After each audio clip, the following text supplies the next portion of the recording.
Bonjour à toutes et à tous, bienvenue dans la Taverne du Gamer. Je suis Sid, accompagné de Kira très vaillant pour cette dernière émission de la saison. Kira, comment vas-tu ? Salut Sid, bonjour tout le monde. Alors oui, comme vous l'entendez, j'ai une voix de canard, ma voix de canard habituelle. Pourquoi ? Parce que j'ai le Covid en fait. Donc là, autant dire que je suis tout simplement mourant. Je sais même pas comment je vais faire pour continuer l'enregistrement de cette émission, tellement j'en chie comme un russe, hein, clairement, il n'y a pas de... Mais bon, on veille au grain, c'est la dernière avant les vacances, et avant le programme de l'été. Donc c'est le moment de profiter un peu. Donc malgré tout, donc je suis malade à crever, mais je suis plus chez moi, donc j'en profite pour faire des choses. Déjà, je continue Assassin's Creed, bien sûr. Avant d'être malade, j'étais voir 2 films au cinéma. Donc j'étais voir l'Odyssée de Christopher Nolan, qui est un Christopher Nolan moyen, on va dire. C'est pas Nolan, tout à fait. C'est pas dans ses meilleurs, c'est pas dans ses plus mauvais. J'ai malgré tout passé un bon moment, mais je vais pas faire de chronique, mais je pense que l'Odyssée, c'est tellement dense qu'un film de 3 heures, même si 3 heures ça paraît long, c'est pas évident, c'est pas suffisant. J'aurais plutôt vu ça en mini-série, tu sais, de 5-6 épisodes d'1 heure, je pense que ça aurait été mieux. Mais ça n'empêche qu'à voir sur grand écran, c'est sympathique. J'ai été voir Evil Dead, je vais pas faire de chronique dessus, même si j'avais fait le dernier, parce que j'ai été quand même très déçu, pour le coup. Mais ça n'empêche que si vous voulez vous faire un avis, n'hésitez pas. J'ai regardé Les Maîtres de l'Univers, qui est disponible. Qui est disponible sur Prime. Le film n'est pas sorti en France parce qu'il a bidé un peu partout dans le monde. Et je comprends. Ah oui, c'était pas bien. Ils ont essayé de faire un. En fait, le film sort avec 10 ans de retard. Tu sais, c'est un simili Gardien de la Galaxie très kitsch. Alors, c'est très fidèle aux Maîtres de l'Univers. C'est un peu rigolo, j'ai souri par moment. Après, je pense que je suis pas la cible dans le sens où moi, je suis né après la génération des fans des Maîtres de l'Univers. Donc moi, ça m'a pas du tout titillé la fibre nostalgique, tu vois. Donc là-dessus, voilà, ça, j'ai pas passé un mauvais moment, mais je me suis un peu fait chier quand même. J'ai regardé également Tron Ares, le 3e épisode de Tron, qui est dispo sur Disney+. C'est pas aussi bien que les 2 premiers, mais j'ai malgré tout passé un bon moment, et moi qui ne peux pas blairer Jared Leto, ça l'a fait. Par ailleurs, Jared Leto joue dans Les Maîtres de l'Univers, il fait Skeletor, qui est le personnage que j'ai le moins aimé du film. T'as fait la semaine Jared Leto. Ouais, c'est peut-être pour ça que j'ai le Covid. Je suis allé contre nature. Sinon, au niveau des séries, je continue Community et je suis actuellement sur un gros cycle Miami Vice. Tu sais, c'est une vieille série qui s'appelle 2 flics à Miami. Pourquoi ? Parce que je vous prépare une chronique dessus à la sortie de GTA 6. Donc voilà, un petit peu de teasing pour la suite, mais en tout cas, voilà pourquoi je suis dessus. Et toi, tu as fait quoi pendant cette période écoute, moi j'ai travaillé, j'étais en déplacement toute la semaine, donc j'ai navigué, enfin pas navigué, je prends l'avion, j'ai pas des rames. Je suis allé au Maroc, donc à Meknes, on a des équipes là-bas, donc pour ceux qui connaissent, j'aime beaucoup cette ville. Et voilà, j'ai surtout travaillé le Comment est votre blanquette ? les trajets, tout ça, mais j'ai visité la ville, on est allé dans la Médina, enfin c'était très très sympa. Mais ça c'est cool, quand on peut visiter. Exactement, le soir on visite un peu et tout. Avec les locaux en plus c'est cool. Sinon j'ai quand même ma Switch qui m'a accompagné, mais j'ai très peu joué. Je suis toujours sur The Adventure of Elliot, qui sera la toute première chronique de la rentrée. Que j'aime beaucoup, c'est facile, c'est léger en fait, et ce sera un peu d'ailleurs le sens de ma chronique. Mais sinon, j'ai pas pu regarder de série ou autre. J'ai commencé aussi vite fait un jeu dont je parlerai tout à l'heure parce que voilà, on a un petit thème sur cette émission. Mais sinon, c'est tout, Kira. Voilà, je n'ai pas fait beaucoup plus de choses que ça parce que j'ai beaucoup bossé et je me repose dès que j'ai 5 minutes. Ça va, du coup j'ai contrebalancé ou moi j'ai fait plein de trucs. Tu as parfaitement contrebalancé et je vais même te redonner la parole pour que tu nous expliques un petit peu le concept de cette émission. Et après, au lieu de l'autopromo, on va dire un petit peu ce qu'on vous a prévu pour le mois d'août. Donc Kira, je te laisse un petit peu dérouler tout ça. Alors déjà, émission spécialité, vous avez entendu, il y a une petite musique de fond, il n'y a pas de générique. On va parler déjà d'un petit... on va faire un petit dossier sur les jeux de l'été, donc que tu nous as concocté tout à l'heure. Ensuite, le test, ça sera le test de Pocopia, qui est typiquement le genre de recommandation de l'été, justement. Donc ça peut parfaitement coller. Pocopia que je pense faire cet été également. Donc je vais pas tarder à me lancer dessus. Et au niveau du sujet hors sujet, moi je vais vous parler d'un animé que j'ai vu il y a 2 jours, qui s'appelle Le Royaume des Abysses. Un animé que j'attendais pas du tout, que je ne connaissais pas du tout. Et au final, j'ai trouvé ça tellement cool que je me suis dit que je vais vous le recommander pour cet été, justement. Moi je l'ai vu il y a longtemps à sa sortie, je crois que c'était 2023 ou 2024. Enfin, il est sorti en 2024. Il est dispo sur Prime que depuis une semaine, je crois, un truc comme ça. Film chinois. Un film chinois, tout à fait.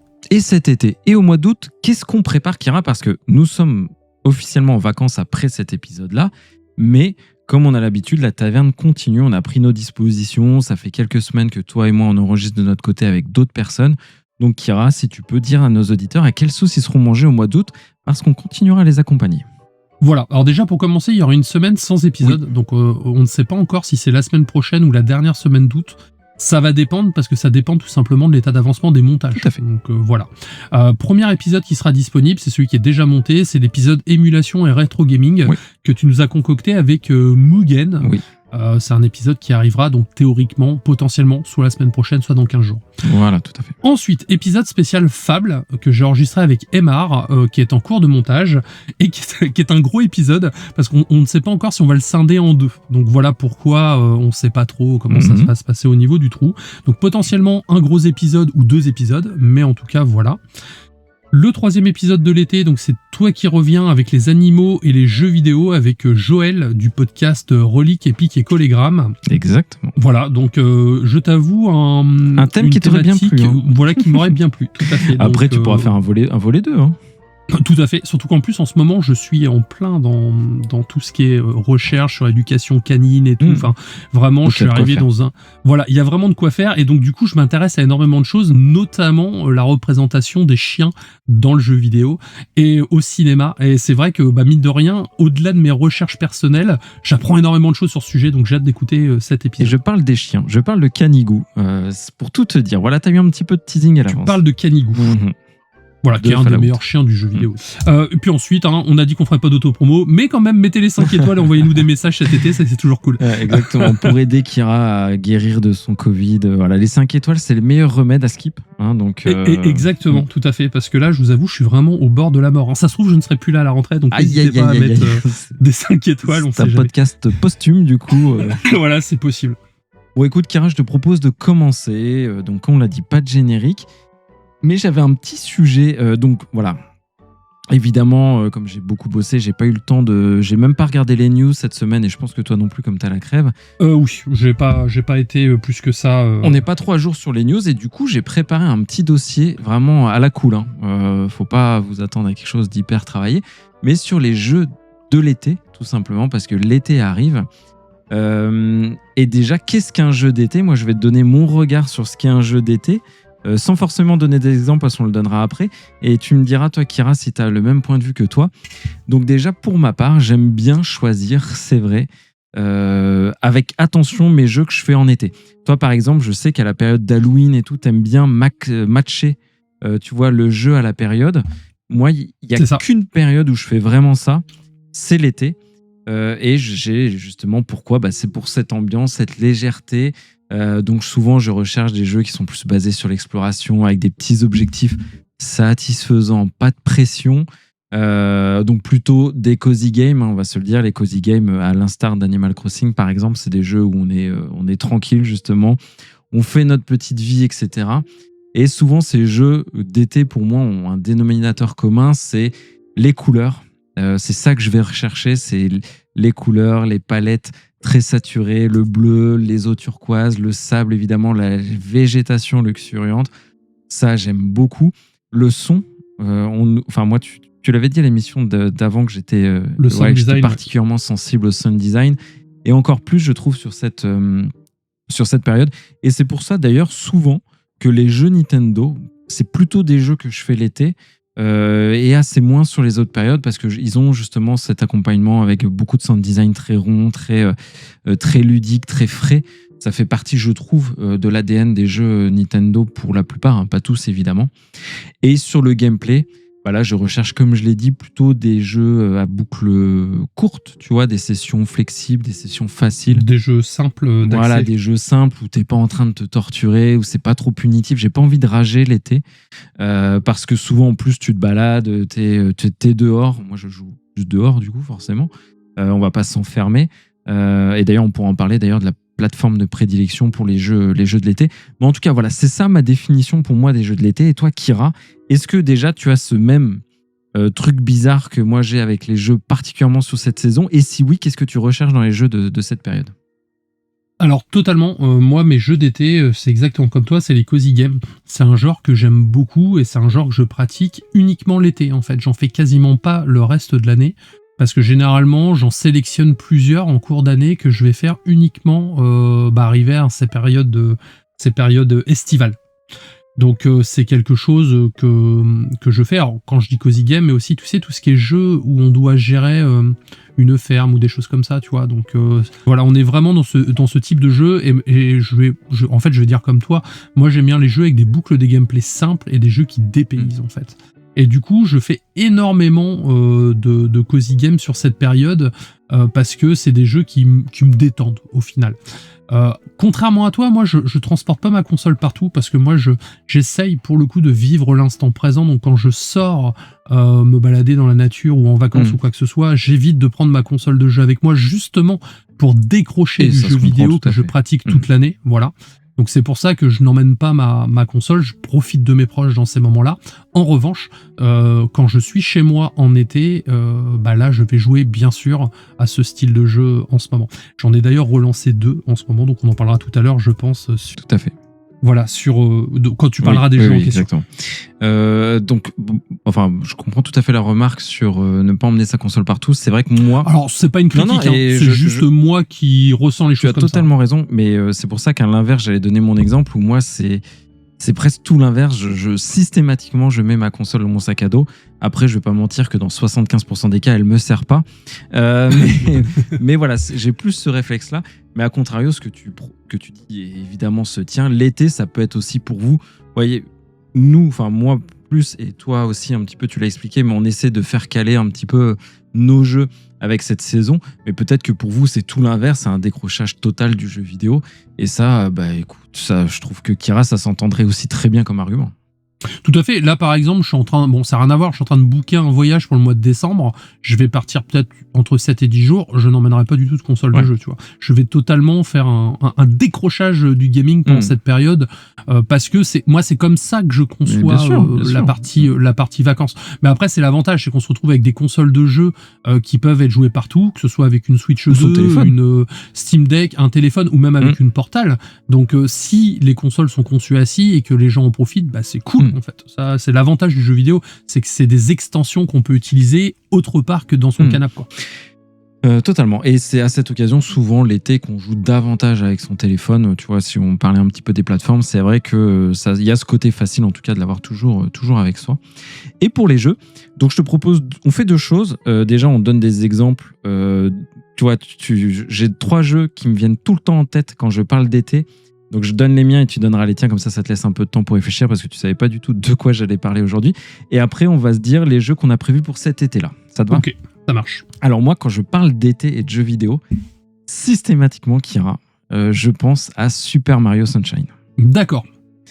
Systématiquement. C'est l'ambiance, Mario qui est dans une station balnéaire avec son petit pistolet à eau, enfin du moins qu'il a dans le dos et qui doit nettoyer des tâches. Il fait jetpack aussi. Il fait jetpack, tout à fait. C'est peut-être le Mario que j'ai le plus joué sur GameCube à l'époque. En fait, je l'adore et je trouve que ce côté nettoyer les flaques ou les trucs un peu dégueux avec son jet d'eau, c'est côté très satisfaisant. C'est un côté hyper régressif. Ouais. Tu vois, comme j'ai fait 100 heures sur Power Wash Simulator, 160 heures sur Power Wash Simulator, crois-moi que le régressif, je connais. Ouais, ça convoque un peu les mêmes choses simples, stimulantes, et ça rappelle aussi l'été où, avec les cousins, avec la famille ou les amis, t'as toujours ton pistolet à eau et tu balances sur la tronche des autres. Enfin, voilà, il y a ce côté satisfaisant, très cool, et l'ambiance très estivale, très balnéaire de Super Mario Sunshine qui fonctionne évidemment très très bien. L'autre jeu, c'était mon jeu de l'été de l'année dernière, je crois, ou celle d'avant, je sais plus. C'est Pikmin. J'adore Pikmin. C'est vraiment une de mes licences de cœur chez Nintendo. Je dirais pas presque plus que Mario, mais on est si d'ailleurs, même plus que Mario. Moi, je te l'avoue, c'est une de mes licences Nintendo préférées en fait. C'est tellement innocent et tellement comment dire, je sais pas. Pour le coup, ça se passe dans un jardin, mais ça dépayse tellement que moi, j'adore.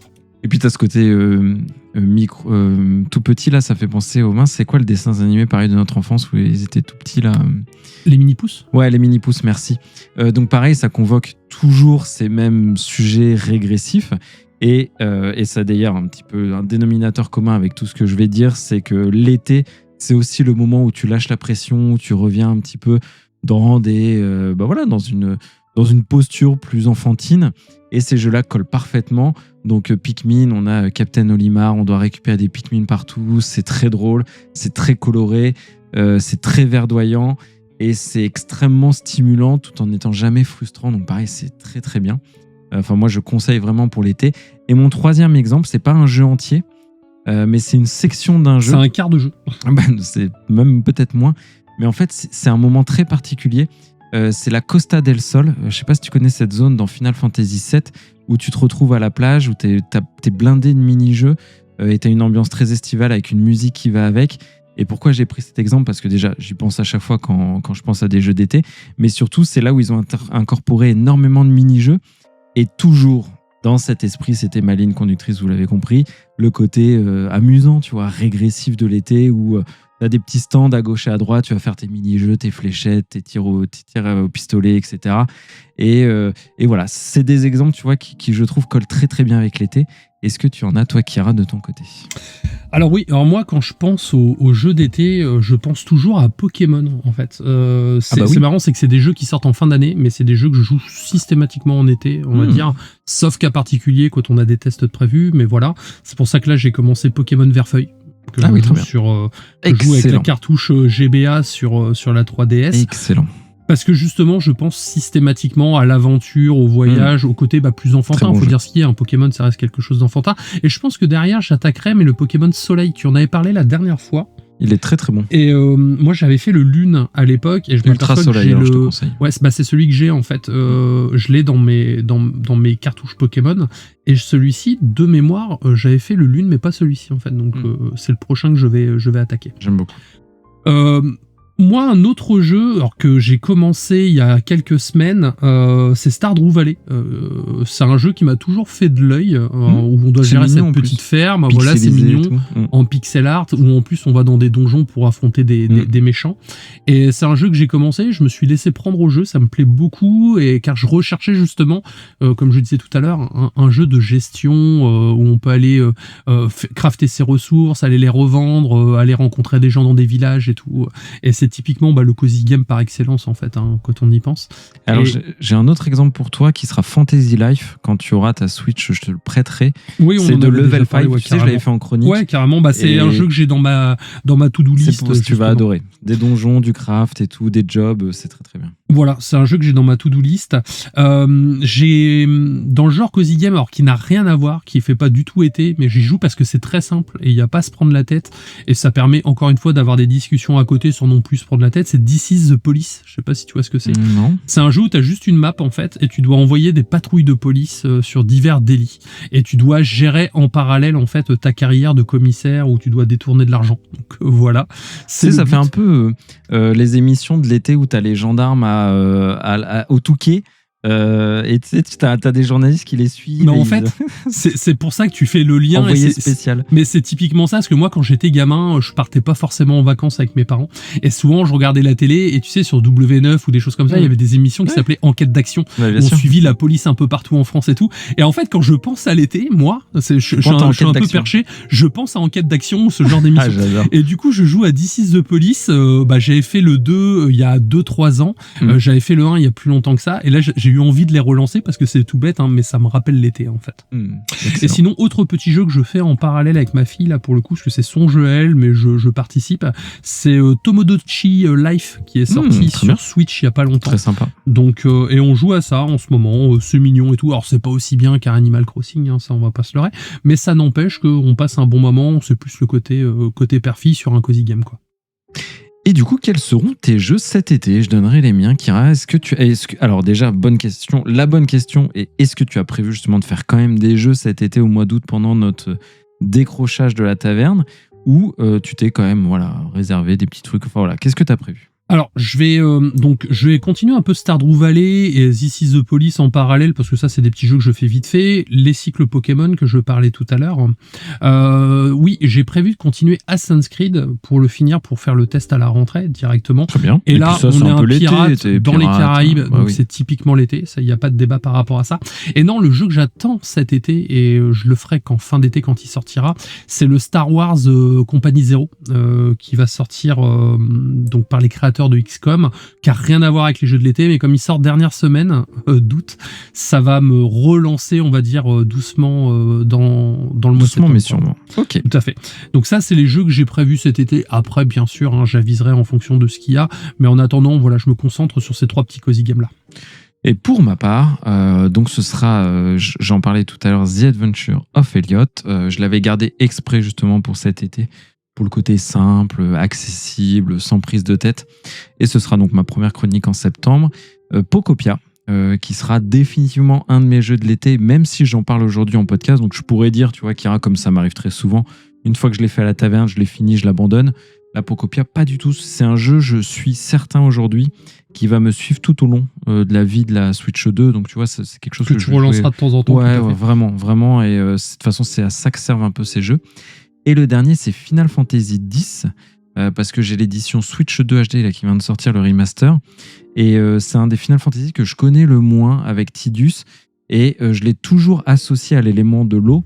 Parce que c'est par rapport au tournoi qui font des espèces de bulles, c'est ça. Exactement. Je l'ai fait à sa sortie, moi, sur PlayStation 2 à l'époque. C'est un jeu PS2, tout à fait. L'élément de l'eau aussi très présent avec Yuna, avec l'épée de Tidus qui ressemble à une vague d'eau, etc. Donc j'ai toujours beaucoup associé ce Final Fantasy à l'été, à l'eau, et c'est pour ça que je vais m'y lancer. Sinon, j'ai un autre jeu que je vais faire, mais c'est aux antipodes de tout ce que j'ai dit avant, donc c'est un peu con, c'est Doom The Dark Ages, tu sais, que j'ai acheté là, qui est absolument pas pour moi un jeu d'été, parce que c'est ultra nerveux, et que c'est tout l'inverse de tout ce que je vais dire. mais voilà, peut-être que je me ferai des sessions dessus. Je l'ai acheté, tu sais, pour soutenir un peu ID Software et tout, et voilà, peut-être que je le ferai en septembre, mais je pense y toucher un petit peu quand même durant cet été. Moi, il y a un jeu que j'ai envie de faire qui vient de sortir, et je pense que je l'attaquerai aussi cet été. C'est typiquement le genre de jeu, j'y pense que tout de suite. C'est le jeu Splatoon qui vient de sortir. Splatoon Raiders, ouais, qui a l'air très bien. Voilà. Et je pense vraiment que je vais le faire. J'avais fait les autres Splatoon, j'en avais fait 2. Je crois que c'est Splatoon. 2 que j'avais fait où je m'étais beaucoup amusé en ligne sur ces jeux-là. Et c'est vrai que la proposition me tente beaucoup, et ça me fait aussi penser à l'été directement, ce côté un peu coloré et tout. Un peu Mario Sunshine dans l'idée. Un peu régressif aussi dans la façon de fonctionner. Bien sûr. Donc là, comme je pense attaquer la Switch 2 dès le début août, je pense que je prendrai Splatoon avec. Et puis c'est la première itération solo du jeu. Ils ont rajouté beaucoup d'éléments RPG qui ont l'air très bien. C'est un jeu aussi qui me fait envie, qui est un peu sorti de nulle part. C'est leur exclu de cet été. Voilà, moi aussi je suis assez séduit par le jeu, donc à voir. Oui, tout à fait, à voir. Donc dans les commentaires, dites-nous vos jeux de l'été, déjà si ce genre de sujet vous ont inspiré, parce que ça change de notre format habituel, mais c'est normal, c'est l'été, on est un peu plus relax. Mais voilà, spammez-nous dans les commentaires Spotify votre jeu de l'été, ou via le formulaire, enfin comme vous avez l'habitude de nous contacter. C'est toujours intéressant, je pense qu'Iran, ça se trouve, on va découvrir des petites pépites qu'on ne connaît pas. Tout à fait. Et ça nous lancera peut-être dans un nouveau jeu cet été, on ne sait pas. Pourquoi pas. Donc je te propose de partir directement, sans attente, sachant que c'est l'OST de Pocopia que vous entendez en fond, parce que je trouve qu'on a trouvé avec Kira que ça collait parfaitement avec l'ambiance de cette émission. Donc c'est le jeu Pokémon Pocopia. Donc on a un de nos auditeurs qui nous avait dit, et j'ai oublié, je voulais le big upper, qui n'est pas fan de Pokémon. Il trouve qu'on en parle souvent. Malheureusement, le pauvre, on parle une nouvelle fois de Pokémon, mais c'est vrai que nous on est tous les deux très fans de la licence, toi comme moi, Kira. C'est ça. Je sais que moi je suis très très attaché à la licence Pokémon. C'est vrai qu'on en parle beaucoup, mais il y a aussi l'actualité qui fait qu'on est sur les 30 ans de Pokémon. Donc forcément, ils ont sorti pas mal de choses. Pokopia étant aussi le seul jeu estampillé Pokémon sorti cette année, pendant cette année d'anniversaire. Donc c'est vrai que c'est aussi normal de le couvrir. Mais c'est vrai qu'on aime beaucoup, on est très friand de ces petites bêtes. Et oui, on consomme tout, autant les jeux, les séries, les films. Et ça rejoint ce qu'on disait, on adore les animaux. Et c'est vrai que du coup, ça titille forcément la corde sensible. Et c'est très bien comme remarque, parce que ça va être aussi un de mes fils conducteurs, c'est les animaux, c'est voir... En fait, Pokémon Pokopia permet de voir les Pokémon d'une façon différente des jeux classiques. Et c'est ça que j'ai particulièrement aimé. Donc c'est un jeu développé par Game Freak, mais pas que. Il y a Omega Force aussi qui sont derrière. Omega Force, ça te parle, Kira ? Alors de nom, ça me parle, mais là, je t'avoue, j'ai pas les neurones pour pouvoir rechercher dans le fin fond de ma mémoire. Ils sont très prolifiques, hein. Les petits gens, ça se dit pas, mais les petits développeurs d'Omega Force. Ils ont fait Hyrule Warriors sur Wii U, le premier. Oui, c'est pour ça que ça me parle, on en a parlé il y a pas longtemps. Et pourquoi Hyrule Warriors ? C'est parce que c'est des fans de Musou. Ils ont développé une pléthore de Dynasty Warriors, dont le premier et dont presque tous ceux d'après, je pense. Ils ont développé des jeux One Piece. Bref, ils ont fait plein de choses, donc c'est un peu étonnant de les retrouver là sur Pokémon Pokopia. Mais Game Freak, ça avait besoin d'aide, je pense, et c'est pas plus mal. Donc c'est un jeu 3D de Pokémon, c'est un cozy game, ce qu'on expliquait un petit peu tout à l'heure, Kira, avec la particularité d'être aussi un craft builder, donc dans l'esprit des Dragon Quest Builders que tu aimes beaucoup, Kira. Oui, non, j'aime beaucoup Dragon Quest Builders. J'avais beaucoup de mal quand j'ai commencé. Alors, j'ai fait les deux. Il y a 2 Dragon Quest Builders de mémoire. J'avais beaucoup de mal avec l'aspect graphique au début, mais en fait, je m'y suis fait en pratiquant. C'est vraiment bizarre. Au début, c'était un peu rédhibitoire. Et en fait, j'ai passé vraiment un excellent moment dessus. Et ce jeu, donc Pokémon Pokopia, alors on lui attribue souvent le qualificatif d'Animal Crossing-like. Mais en fait, plus j'y joue, moins je me dis que ça ressemble à Animal Crossing, parce que comme un Minecraft ou comme un Dragon Quest Builder, on peut creuser, on peut récupérer des cubes, faire des constructions, aménager tout un tas de choses, construire des maisons, etc. Et c'est vrai que ça, c'est pas tout à fait quand même dans l'ADN d'Animal Crossing, loin de là. Ouais, pas du tout. Donc, je parlerai finalement pas ou très peu d'Animal Crossing. Mais en tout cas, c'est un jeu qui est dans ce style-là. On abandonne le RPG, on abandonne le tour par tour ou le temps réel, comme on a pu avoir sur Zelda récemment.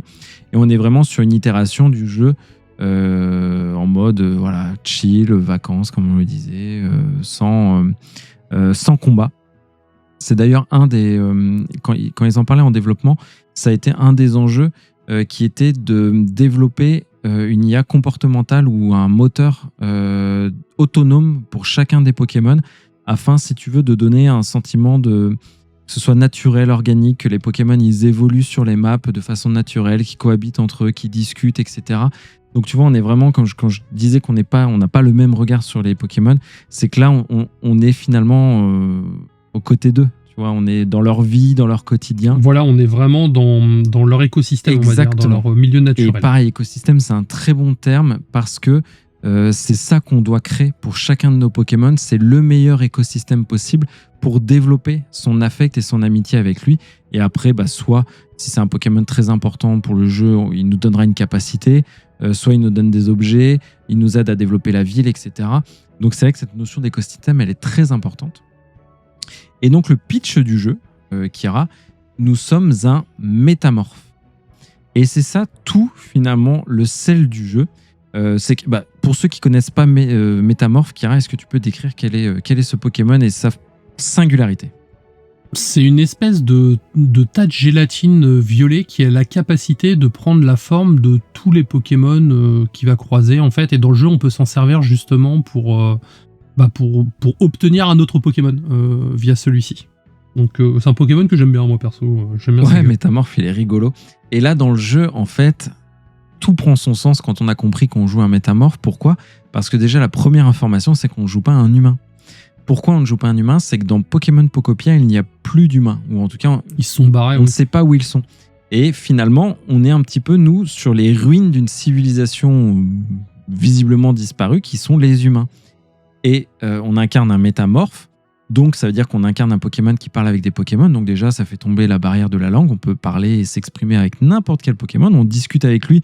Mais tout de suite, Kira, c'est beaucoup plus naturel et logique puisque nous sommes nous-mêmes un Pokémon. Et en plus, il a cette faculté de se transformer. Donc, il se transforme en petite fille ou en garçon, enfin en humain. Selon ce qu'on a envie de faire. Quoi, voilà, selon ce qu'on a envie de faire pour incarner notre avatar. Mais aussi, les Pokémon nous donneront des facultés. Donc, par exemple, Canapus nous donnera la faculté d'arroser le sol, les plantes, etc. Et quand on arrose, on a une petite carapace dans le dos de Carapuce et hop, on balance de l'eau. C'est un sécateur qui nous donne la faculté de couper. Tu sais, en plus, comme les CS, finalement, un petit peu dans oui, c'est ça, tout à fait. Et ben là, nos bras, ils se transforment en cisailles de... Mince, j'ai oublié le nom du Pokémon alors que j'ai cité il y a 2 secondes. Je crois qu'on est tous les deux un peu fatigués. Mais bon, bref, avec nos bras, on coupe. C'est le principe. Et donc voilà, avec ce métamorphe, on va développer plusieurs facultés qui vont permettre d'avancer, de faire de plus en plus de choses dans cette aventure. Et ce qui est intéressant aussi, Kira, c'est qu'on n'est pas seulement dans un bac à sable. C'est que tu as plusieurs biomes. Donc, par biome, il faut comprendre environnement, aire de jeu, qui sont toutes différentes et qui ont chacune une mission principale à faire pour réarborer, si je puis dire, refaire revivre la zone. Ouais, réaménager le secteur. Exactement, quoi. Dans la toute première... Ça fait partie des travaux publics. Ouais, c'est un peu ça. On fait beaucoup de travaux publics dans ce jeu-là. Ouais. Dans la première zone, il va s'agir de... la zone est toute sèche. Il va s'agir d'irriguer, de remettre de la vie, de l'eau un petit peu partout. Dans une autre zone, c'est de sauver le cuistot qui va nous apprendre à faire la cuisine, à faire de faire pousser des plantes, des légumes, etc.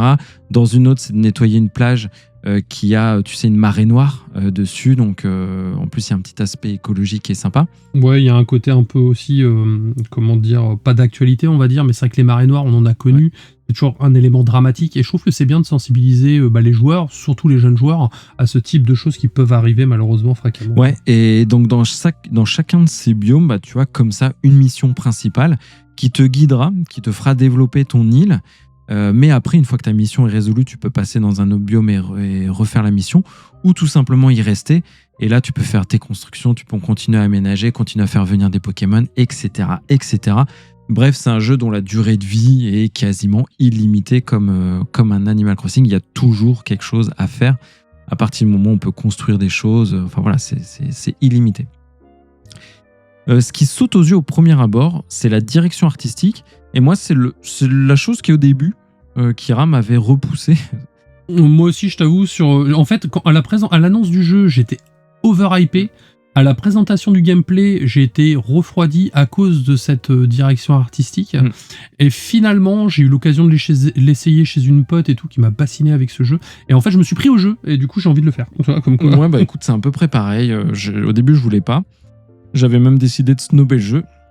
Ma passion pour Pokémon m'a rattrapé et je l'ai fait. Et la direction artistique, en fait, elle est parfaitement dans le ton, elle fonctionne très bien, c'est joli. Moi, c'est la tête du métamorphe transformé en garçon ou petite fille que j'aimais pas, avec son sourire un peu bené.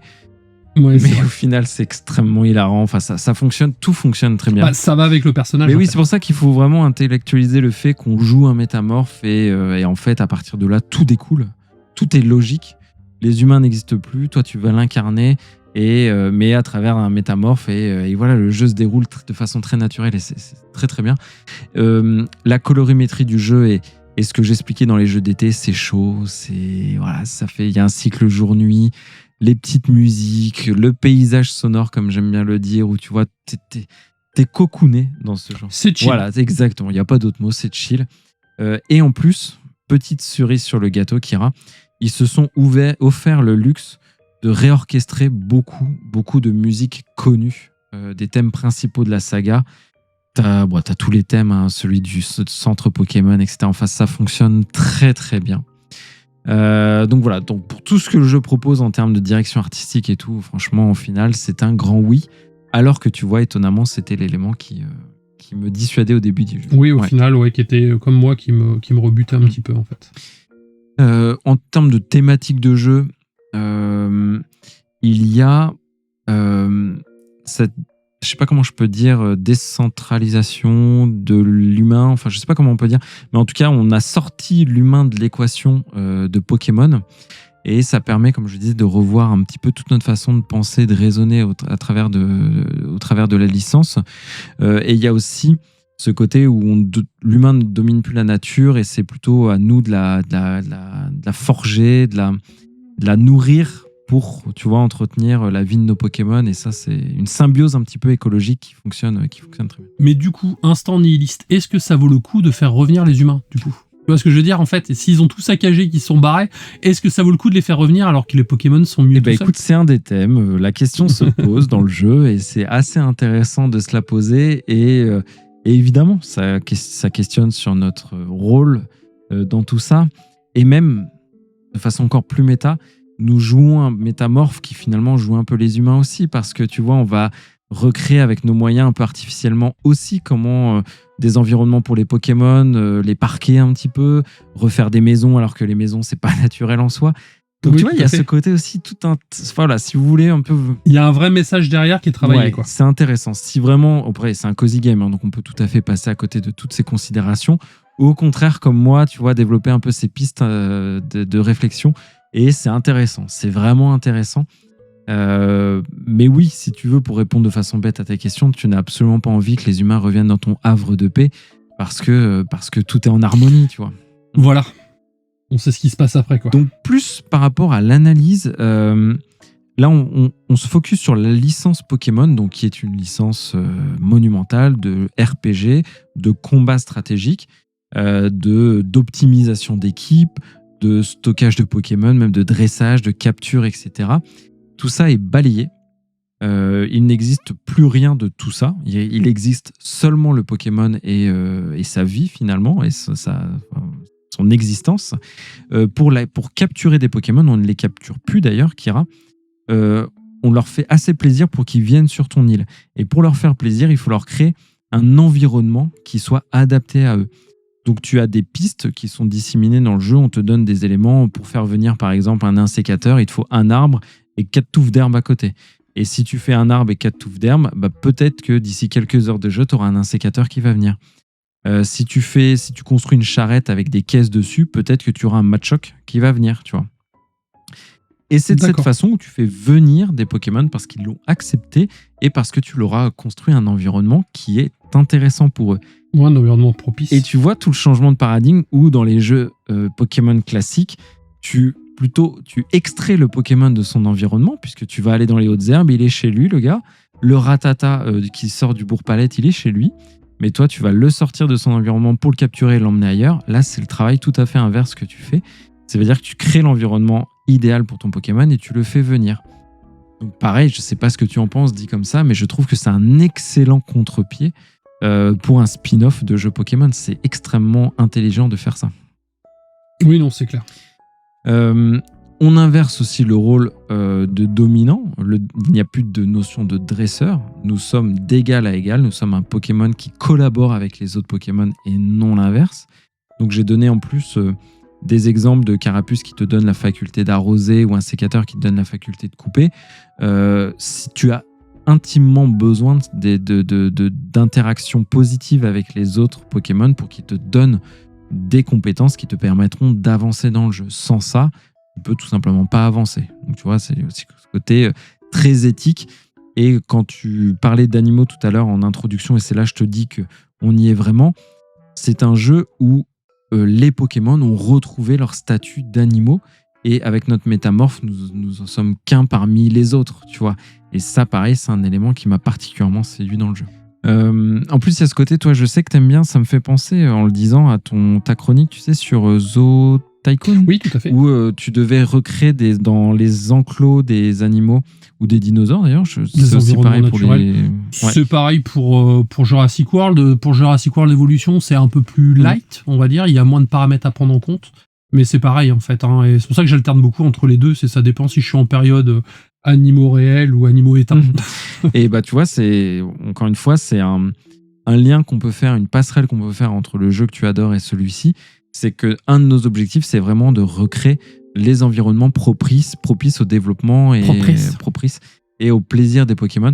Il y en a qui vont aimer être dans le noir, donc il faut plutôt les emmener dans les grottes pour les faire vivre, pour pour leur faire leur petite maison, leur petit lit.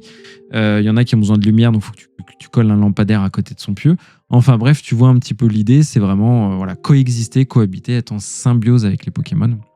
Oui, c'est ça. Et ça, franchement, c'est intéressant. Du coup, la symbiose, c'est vraiment le mot qui est important, je pense, parce qu'il faut qu'ils vivent tous en harmonie, en fait, pour que tu puisses avoir, à mon avis, ton petit espace qui soit au maximum, on va dire, de confort. Quoi. Et oui, parce que chaque biome a un niveau de confort. Il peut y avoir des bagarres, je pense, entre les Pokémon. Non, il n'y a pas de bagarre. Non, parce que sinon, ça aurait été marrant quand même, tu sais, les voisins qui s'embrouillent. Non. Par contre, il peut être vraiment triste et déprimé, ton Pokémon, et là, tu vois, t'es un peu deg quand même. Enfin, t'as envie que ça se passe bien. Mais par contre, chaque biome a un niveau de confort, donc à chaque fois, tes actions vont viser à améliorer ce niveau de confort, évidemment. Et c'est un dernier sujet avant la conclusion, c'est le rapport à la 3D. Je trouve que ce jeu Pokémon est la meilleure adaptation d'un Pokémon en 3D. Pourquoi je dis ça ? C'est parce que la technique, donc le choix de la 3D, est intimement lié avec le concept du jeu. On ne peut pas construire des cubes entre eux si on n'a pas de 3D, on ne peut pas faire de construction, on ne peut pas vivre cette immersion vraiment comme on la vit dans Pokopia sans la 3D. Et cet élément technique n'est pas qu'un élément cosmétique comme beaucoup dans les derniers jeux Pokémon où finalement on continue à faire du combat tour par tour quasiment ou en simili-temps réel mais qui est une 3D je trouve que cosmétique, là où les jeux 2D avaient beaucoup plus de profondeur, beaucoup plus de contenu, etc., parce que beaucoup moins gourmands en termes de développement, de temps et de budget. Là, aujourd'hui, on est sur un Pokopia qui s'inscrit pleinement dans la technique de la 3D. Et du coup, ça, franchement, c'est parfait, tu vois. On ne pourrait pas imaginer un jeu comme celui-ci en 2D. Et à l'inverse, on pourrait imaginer tout plein de jeux 3D Pokémon aujourd'hui et les rapporter en 2D. Bah, finalement, le jeu resterait quasiment le même. Et ça, je trouve que ça en fait la meilleure itération de jeu Pokémon en 3D aujourd'hui. Pour moi, évidemment. Parce que, tu vois, c'est parfait, en fait. Ça coche absolument toutes les cases. Tu n'es pas sur quelque chose de purement cosmétique. Mais surtout, ce qui est bien, c'est que quand on pense à Pokémon, on pense pas direct au concept de Pokopia. En fait, on pense vraiment à un jeu de dressage, un jeu d'aventure ou quoi que ce soit. Et je trouve que là-dessus, Pokémon Company, puis Nintendo, ils ont essayé de faire autre chose, en fait, et c'est à saluer, parce que là, on arrive à une époque où tous les jeux ont tendance à se ressembler, surtout les jeux Pokémon. Et ben, je trouve que c'est quand même un petit vent de fraîcheur dans le milieu du gaming. Oui, tu vois, c'est pas que opportuniste. On est vraiment sur quelque chose qui fonctionne à tous les niveaux. Et bah, tu vois, tu parlais de symbiose en termes de gameplay où il fallait que les Pokémon soient bien avec nous, etc. Mais aussi d'un point de vue concept, d'un point de vue technique, tout est parfait en fait. Et un jeu qui s'embrique aussi bien, bah, c'est un jeu qui fonctionne forcément. Et Pokopia, bah, c'est un jeu qui fonctionne évidemment très bien. Et symbiose au niveau de la machine aussi, parce que le fait que la machine soit hybride dans ton salon ou portable, elle est aussi conçue pour faire de la micro-session, et ce type de jeu est vraiment conçu pour faire de la micro-session en fait. Donc c'est vraiment une symbiose totale à mes yeux. Ouais, complètement. Donc ça peut être notre conclusion, donc je vais en terminer là. Pokopia, une énorme belle surprise, c'est pour moi un des jeux de l'année sans conteste, et je pense que le succès mondial que le jeu connaît je pense que ça sera mon cas atteste aussi, que je ne suis pas le seul, et Pokopia est une leçon de game design.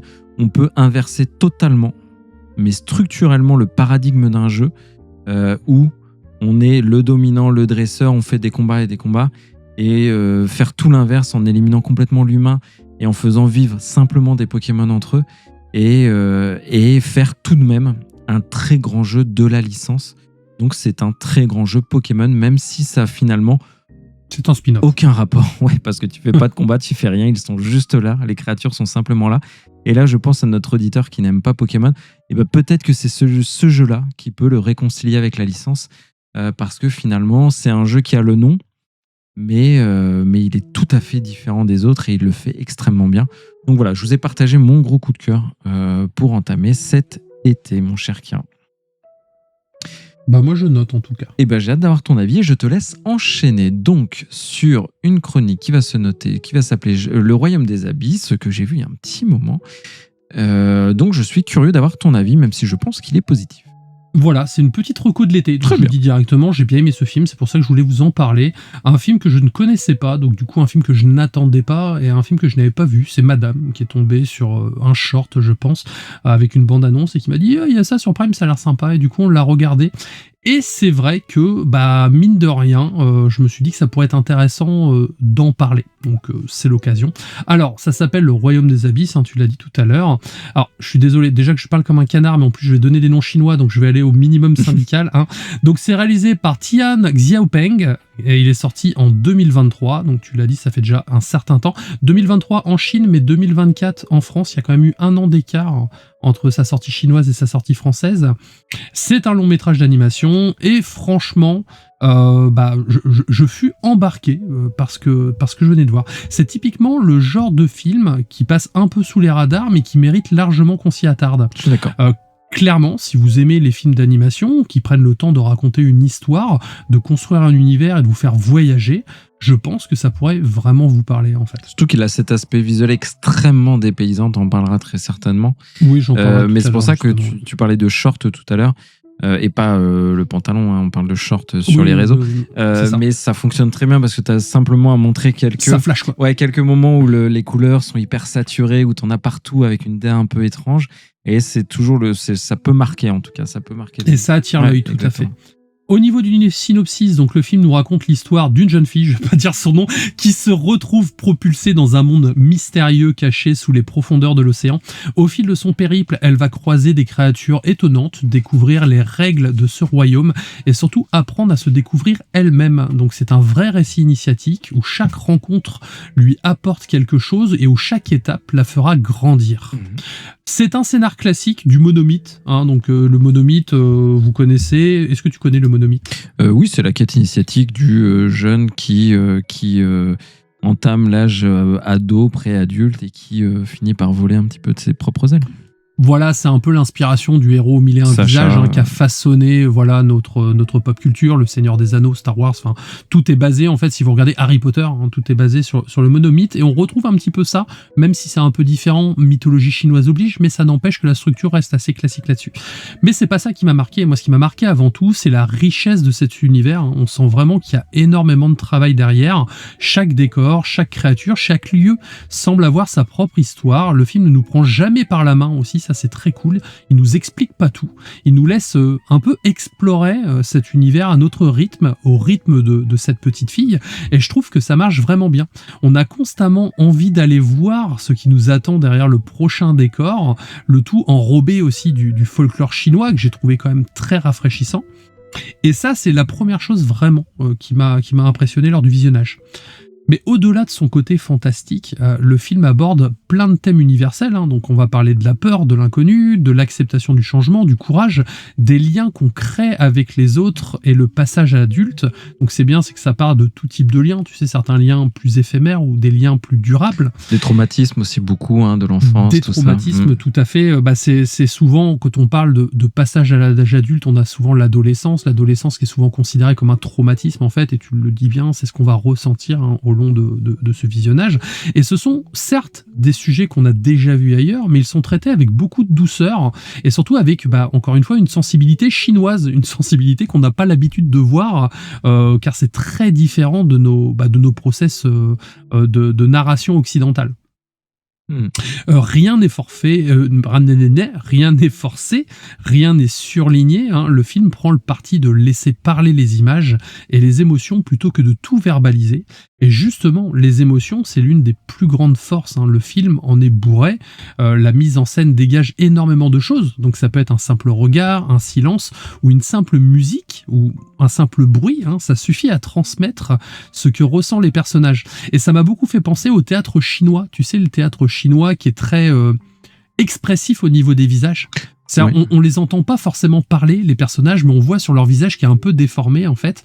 Et c'est comme ça qu'ils nous transmettent les émotions. Et c'est vrai que ça peut faire bizarre un petit peu au début, parce qu'on a cette sensation de personnage qui est un peu, qui passe en SD. C'est pas à ce point-là, mais je sais pas trop comment l'expliquer. En fait, il y a des passages, je pense saisir ce que tu veux dire, mais c'est vrai qu'il y a des moments très grotesques.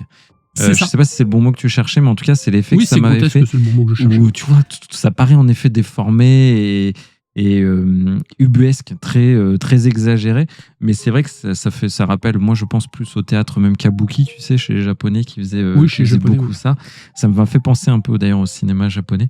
Mais je suis complètement de ton avis. Il faut se dire qu'en effet, il y a des passages assez grotesques, mais qui dénotent pas tellement, je trouve, parce que ça colle, comme tu le dis, assez bien avec le propos, avec ce que ça raconte. Voilà, parce que donc ce genre de scène-là permet aussi de rigoler. Ça reste un film adapté à toute la famille, bien sûr.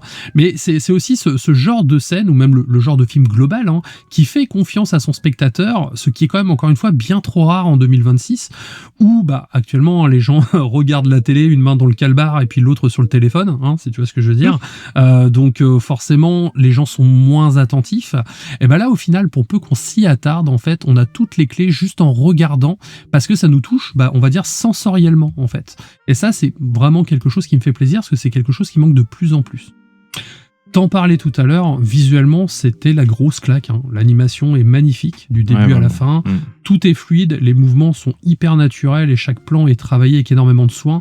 Et même les passages plus loufoques où comment dire, les corps se déforment, en fait, il n'y a pas de saccade. C'est toujours hyper bien avancé. À côté de ça, les effets liés à l'eau sont vraiment impressionnants. On donne vraiment l'impression que tout flotte autour de nous. Et on sent qu'il y a eu une vraie recherche pour rendre cet univers vivant. Mais c'est vrai qu'au final, je suis en train de percuter et me dire qu'on a fait vraiment une émission à thème sans le vouloir. Parce que tu vois, je parlais de l'élément l'eau de Final Fantasy X, où tu as souvent des scènes comme ça où tu vois Tidus ou Yuna, tu vois un peu faire remonter de l'eau ou danser avec l'eau. Et il y a l'élément l'eau qui est très présent forcément dans le royaume des abysses, puisque ça se passe dans les abysses. C'est pour ça que je le place dans mes recommandations d'été, parce que c'est typiquement le film à voir en été. Si vous le voyez à Noël, on est un peu hors sujet, quoi. Que là, on est vraiment typiquement dans la période. Et en plus, ce qui me plaît en fait dans ce film, c'est la direction artistique qui est à mes yeux superbe, et surtout les couleurs. Voilà, les couleurs sont magnifiques, ça pète de partout. Faut pas trop être épileptique, hein, je vous le conseille quand même. Ça déborde de détails et certains plans ressemblent presque à des peintures parce qu'ils font aussi des mélanges de 3D et de 2D, comme c'est un peu la mode depuis les Spider-Verse. Moi, tu sais que c'est un style que j'adore et que tu adores également. On l'a vu dans le dernier Transformer ou dans les Tortues Ninja, par exemple, ou même dans K-Pop, Demon Hunter. Et c'est ce qu'on retrouve dans cet animé. Et au final, ça donne vraiment ce côté waouh, en fait, et j'aurais aimé le voir sur grand écran, tu vois. À côté de ça, chaque nouvel environnement possède sa propre ambiance et sa propre identité. On ne se contente jamais d'un simple décor de fond, car chaque lieu raconte quelque chose. Et surtout, chaque créature qu'on va retrouver dans ce lieu également raconte forcément une histoire associée. Et là aussi, c'est une vraie réussite. Hein. Elles ont toute une personnalité, un style bien à elles. Certaines sont adorables, d'autres plus inquiétantes, mais aucune ne donne l'impression d'avoir été pensée ou adaptée aux modes actuels. Tu vois, on est encore dans le folklore chinois et j'ai trouvé encore une fois que c'était quelque chose de rafraîchissant. Et je trouve que c'est ce genre de détail en fait qui fait que le film marque. On n'a pas ce côté générique. C'est dépaysant. À côté, la musique, sans être transcendante, hein, elle accompagne parfaitement les images sans chercher à en faire de trop. Elle sait se faire discrète quand il le faut, puis elle prend de l'ampleur lors des moments plus forts. Certaines mélodies, moi je les fredonne un petit peu, donc elles sont quand même malgré tout restées. Mais c'est vrai que toi qui es très sensible à la musique, je pense que ça a dû te plaire également, parce qu'il y a un côté très onirique. Ouais, j'ai vraiment trouvé très bien. Après, tout ce que je vous ai raconté là, ça doit vous faire penser à un autre film. Toi aussi, quand tu l'as vu, je pense que tu as dû penser à un autre film. Vas-y. Voilà, Le Voyage de Chihiro. J'en ai presque deux trop. Tu vois, si j'avais qu'un défaut à donner à ce film-là, c'est que moi, ça m'a trop évoqué quand même Le Voyage de Chihiro. En fait, oui, c'est pour ça que c'est aussi pour ça que j'en ai parlé, parce que je voulais aussi parler un peu du Voyage de Chihiro, donc c'était un peu l'occasion, hein, je fais d'une pierre deux coups.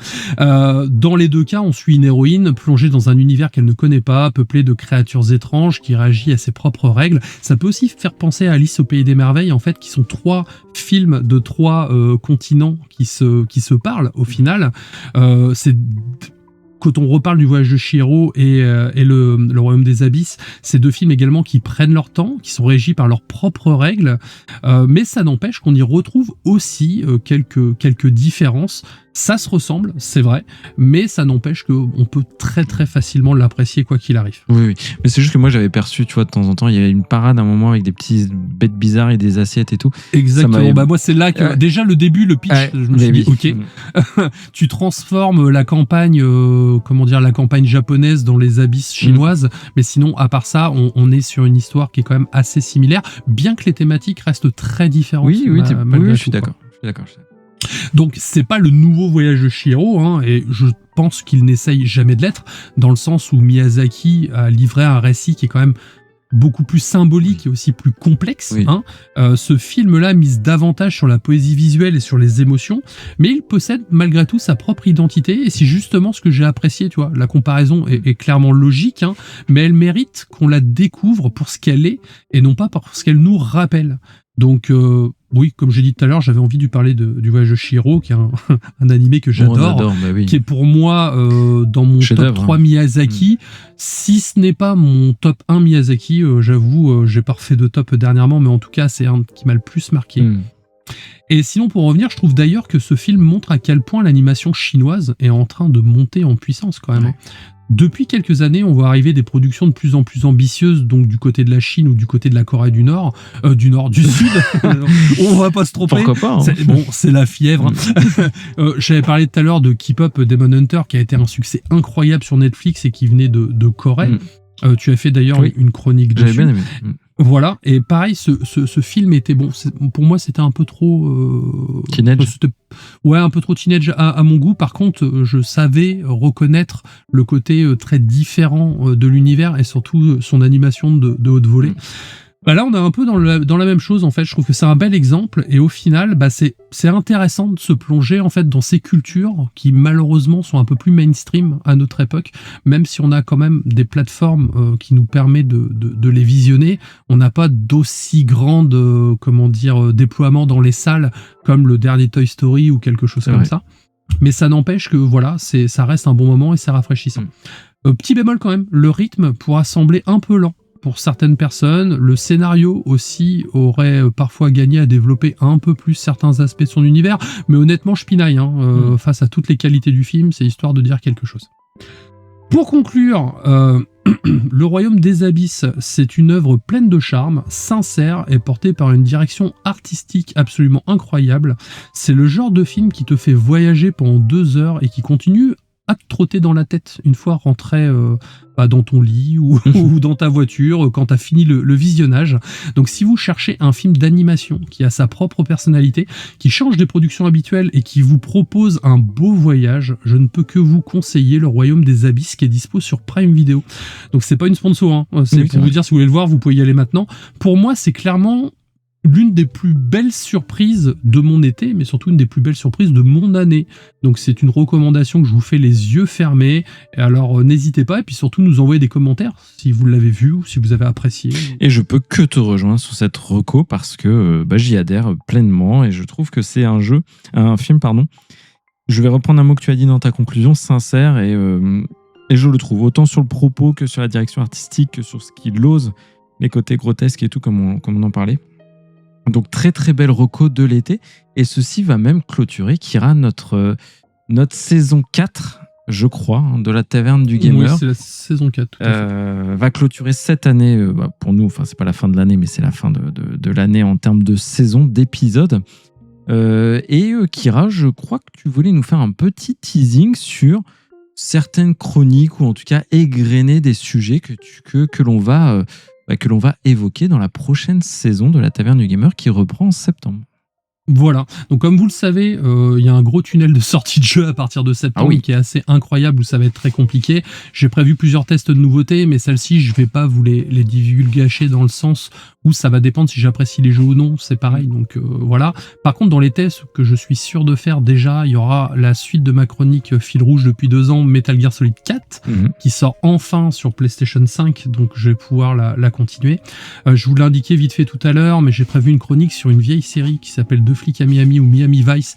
Tout le monde pense à quelque chose de kitsch et un peu rigolo, or c'est pas le cas du tout, c'est super dramatique et c'est un peu glauque, mais c'est pour rester dans l'ambiance Miami avant ou après la sortie de GTA, ça dépend comment je vais me caler directement. Je vous ai également promis une chronique sur God of War Ragnarok. Tout à fait.